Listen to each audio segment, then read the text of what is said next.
الرجیم بسم اللہ الرحمن الرحیم۔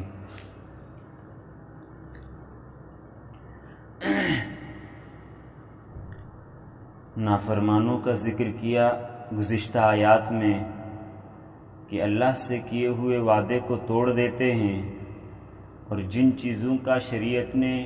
اور اللہ نے جوڑنے کا حکم دیا ان کو بھی کاٹ دیتے ہیں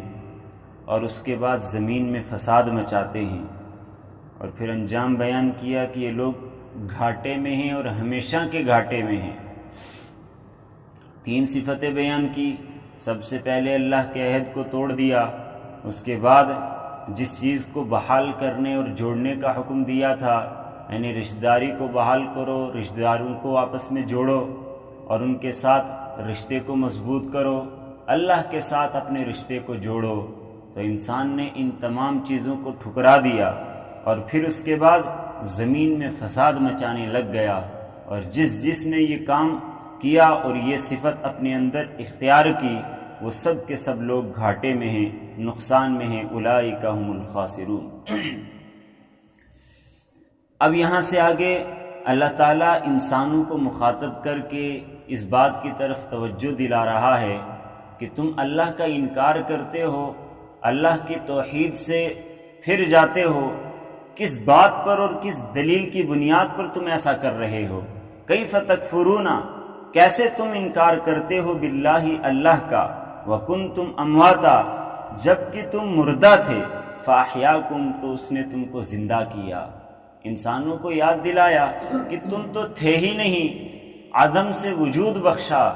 کوئی بھی انسان دنیا میں نہیں تھا، اللہ نے پیدا کیا۔ اسی طریقے سے پیدا کرنے کے بعد اللہ ہر انسان کو موت دے گا،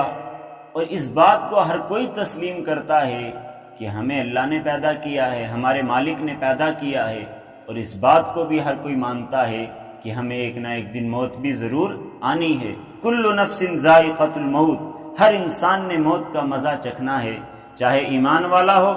غیر ایمان والا ہو، اس بات کو تسلیم کرتا ہے کہ پیدا بھی مالک نے کیا ہے اور آخر ہمیں مرنا بھی ہے۔ یہ دو باتوں کو تو ہر کوئی مانتا ہے۔ اس کے بعد تیسری بات ہے کہ اس کے بعد اللہ تعالیٰ دوبارہ زندہ کرے گا، ثم یمیتکم، پھر وہ تم کو موت دے گا، ثم یحییکم، پھر وہ تم کو دوبارہ زندہ کرے گا، ثم الیہ ترجعون، پھر تم اسی کی طرف لوٹائے جاؤ گے۔ پہلے اس نے آدم سے وجود بخشا، آپ کو پیدا کیا، آپ تھے ہی نہیں، وجود بخشا، اس کے بعد ایک لمبی زندگی عطا کی انسان کو، کافی عرصے جیتا رہا، اللہ کی نعمتوں کا استعمال کر کر کے اس نے اپنی زندگی گزاری۔ اس کے بعد جب اس کا وقت پورا ہوا، ثم یمیتکم، پھر وہ کیا کرتا ہے؟ موت دیتا ہے۔ پھر اس موت کے بعد اللہ تعالیٰ دوبارہ انسان کو زندہ کرتا ہے، اس سے حساب کتاب لینے کے لیے، جو زندگی اس نے گزاری ہے، جن کاموں میں گزاری ہے، ایک ایک عمل کا حساب لینے کے لیے، ثم یحییکم، دوبارہ سے وہ زندہ کرے گا۔ پھر اس کے بعد تمہیں تمہارے مالک کی طرف لوٹایا جائے گا۔ جب قیامت کا ڈھنکا بجے گا،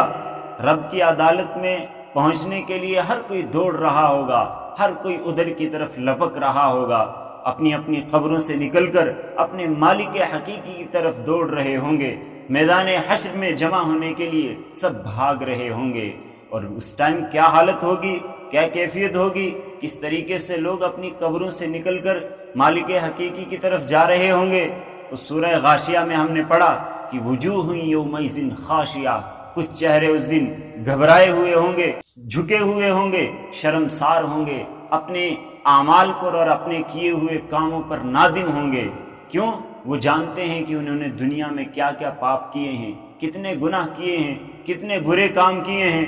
عاملۃ ناصبہ، اور کچھ تو ان میں ایسے بھی ہوں گے جو عمل کرنے والے تھے، ناصبۃ، عمل کر کر کے تھک جانے والے تھے، یعنی ایسے لوگ بھی جنہوں نے ساری زندگی اپنی اللہ تعالیٰ کی عبادت میں گزاری ہے، اللہ تعالیٰ کی عبادت کرتے رہے، نمازیں پڑھتے رہے، روزے رکھتے رہے، حج بھی ادا کیا، اور ساتھ میں جن جن چیزوں کا حکم ملا تھا سب کو بجا لاتے رہے، اس کے باوجود تسلا نارن حامیہ، وہ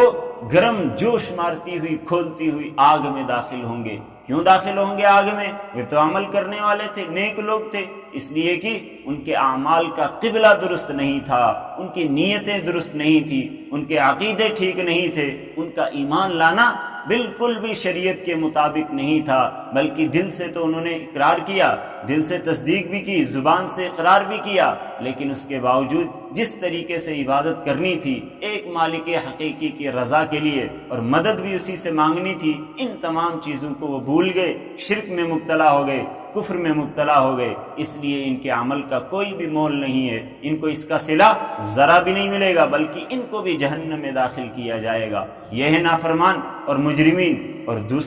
ایک دوسرا طبقہ بھی ہوگا، وجوہ یومئذ ناعمہ، کچھ چہرے اس دن تر و تازہ ہوں گے جب اپنے مالک حقیقی کی طرف دوڑ رہے ہوں گے،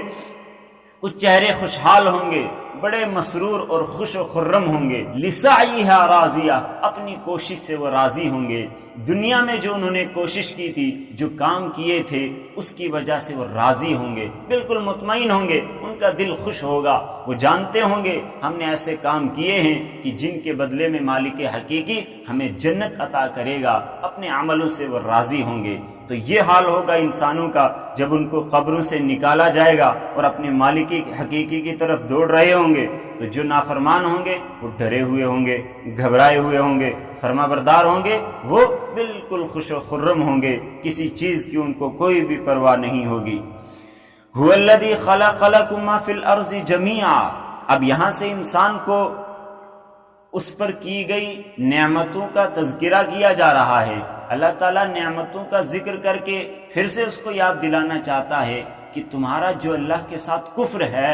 یہ بڑا ہی تعجب خیز ہے، بڑے افسوس اور تعجب کی بات ہے کہ تم اللہ کی ذات کا انکار کرتے ہو، اللہ کے ساتھ کفر کرتے ہو، تم کو پیدا بھی اسی نے کیا، موت بھی وہی دے گا، پھر دوبارہ سے وہی زندہ کرے گا، تو کیف تکفرون، کیسے تم انکار کرتے ہو۔ اب یہاں سے کچھ نعمتوں کا ذکر کر رہا ہے، هو الذی خلق لکم، وہی ہے جس نے پیدا کیا تمہارے لیے، ما فی الارض جمیعا، جو کچھ زمین میں ہے سارا کا سارا، جمیعا سب کچھ تمہارے لیے پیدا کیا ہے، کائنات کی ہر چیز انسان کے لیے پیدا کی ہے، انسان کو اشرف المخلوقات بنایا ہے اور ہر چیز کو انسان کے تابع بنایا۔ دوسری جگہ کا هو الذی سخر لکم، وہی ہے جس نے تمہارے لیے مسخر کیا ہے، یعنی تمہارے ماتحت ہر چیز کو کیا ہے۔ انسان کائنات کی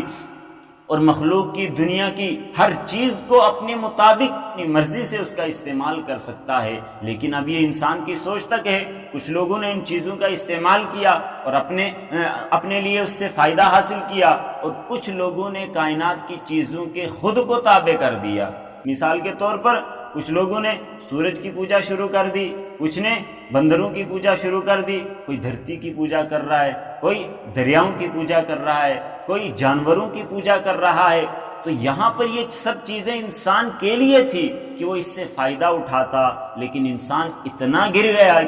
گیا کہ اس نے کیا کیا، ان چیزوں کا خود غلام بن گیا اور خود ان کے تابع ہو گیا، حالانکہ ان چیزوں کو انسان کے تابع رکھا گیا تھا۔ تو یہ چونکہ مالک حقیقی کی اس نے نافرمانی کی، اپنی عقل کو کھو بیٹھا، اپنی عقل کا صحیح استعمال نہیں کر پایا، اس لیے ان چیزوں کے خود کو تابع کر دیا۔ ثم استوى الى السماء، ان تمام چیزوں کو اللہ نے پیدا کیا، ثم استوى، پھر وہ اس نے توجہ فرمائی، الى السماء، آسمان کی جانب، فسواهن سبع سماوات، تو ٹھیک ٹھیک بنایا ان کو، سبع سماوات، سات آسمان، سات آسمانوں کو بالکل ٹھیک ٹھیک اور درست بنایا اور بغیر ستونوں والا بنایا۔ یہ اللہ تعالیٰ کی قدرت ہے کہ بغیر ستونوں کے اتنا بڑا آسمان اللہ نے بالکل نیلا انسانوں کے لیے پیدا کیا ہے، جس سے وہ فائدہ حاصل کر سکتے ہیں، اور انسان کو کہا کہ غور و فکر کرو، پہچانو، غور کرو کہ اللہ تعالیٰ نے کس طریقے سے اس کو پیدا کیا ہے۔ جب تم غور کرو گے تو تمہیں اللہ کی معرفت حاصل ہوگی، اور شریعت میں یہی مقصود ہے۔ قرآن بار بار اس کا مطالبہ کرتا ہے، افلا تعقلون، کہ تم عقل سے کام کیوں نہیں لیتے، افلا تتدبرون، غور و فکر کیوں نہیں کرتے۔ کائنات کی ہر چیز میں انسان غور و فکر کر کے اپنے مالک حقیقی کو پہچان سکتا ہے، اس کا تعارف حاصل کر سکتا ہے۔ فسواهن سبع سماوات، تو ساتوں آسمانوں کو بالکل ٹھیک اور ایک دم درست بنایا، وَهُوَ بِكُلِّ شَيْءٍ عَلِيمٌ، اور وہ ہر چیز کو جاننے والا ہے۔ ان تمام چیزوں کو اللہ نے پیدا کیا، ان نعمتوں کا ذکر کر کے انسان کو پھر سے یاد دلایا کہ کیوں تم اپنے مالک کا انکار کر رہے ہو، اپنے مالک حقیقی کی نافرمانی کر رہے ہو۔ وَهُوَ بِكُلِّ شَيْءٍ عَلِيمٌ، وہ تو ہر چیز کو جانتا ہے۔ اگر تم گناہ کر رہے ہو اور یہ سمجھتے ہو کہ مجھے کوئی دیکھ نہیں رہا، اپنے تمام راستوں کو بند کر دیتا ہے، دروازے کو بند کر دیتا ہے، لائٹ آف کر دیتا ہے، کنڈی لگا لیتا ہے اور سمجھتا ہے کوئی مجھے دیکھ نہیں رہا، لیکن ایک ذات ہے جو اس کو ہر دم دیکھ رہی ہے، وہ اللہ کی ذات ہے، وہ اس کو بھول جاتا ہے۔ تو قرآن نے کہا وَهُوَ بِكُلِّ شَيْءٍ عَلِيمٌ، وہ ہر چیز کو جاننے والا ہے، دیکھنے والا ہے، اس سے کوئی چیز چھپ نہیں سکتی ہے۔ صدق اللہ العظیم۔